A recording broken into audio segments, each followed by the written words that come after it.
met the man of my dreams and fell in love, he swept me off my feet. He promised to always love and protect me and care for me, so I didn't feel unsafe with him. He asked me to run off to Greece with him to find better work, and I went to start our new adventure together. Whenever we arrived in Greece, there wasn't as many jobs as we thought they were, so my Prince Charming turned into an abusive monster. As time went on, he continued to abuse me and sell me for sex in our own home just so other men could give him money so he could provide for himself. He ended up sending me as a sex slave to a local farm, and I was captive for years.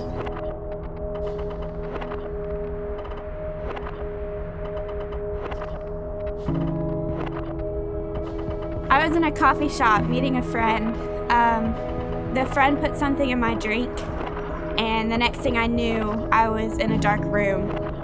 For 5 days, I was abused by countless men. I felt despair. I was emotionally drained.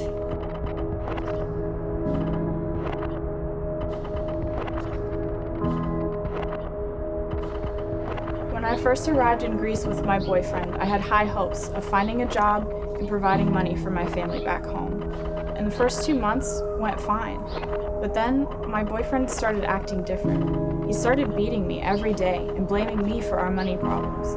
Before I knew it, I was being forced to work in a brothel just to avoid being beaten to death.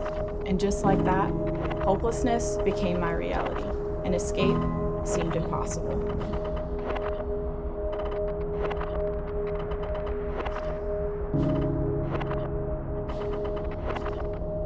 I grew up in poverty, a poverty that was more than a lack of items.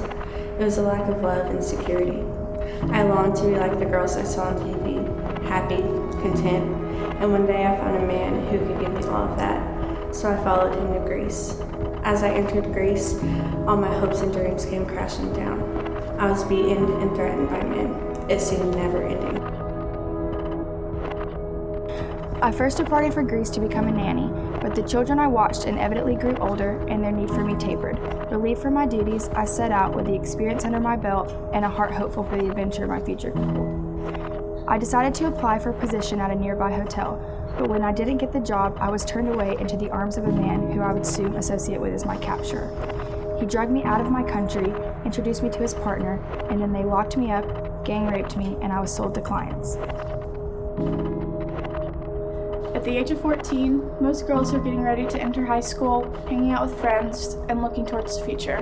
But for me, this was a different world from the living nightmare that had become my reality.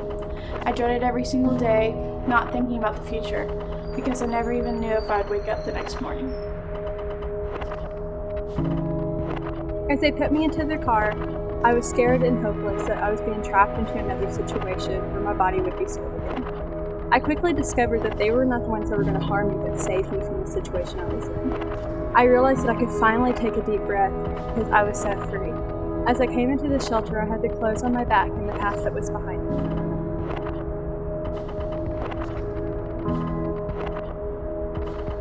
And so, here I am, and here you are, humans. We all have desires, but what if we seek more? To aspire, to lay down who I am for who we are, that when we walk by these people, we see more. Though they may be torn apart, they can be restored. And yet, whose job is it to restore? Yet it be Christ in me, Christ in you, the hope of glory, the hope of their glory.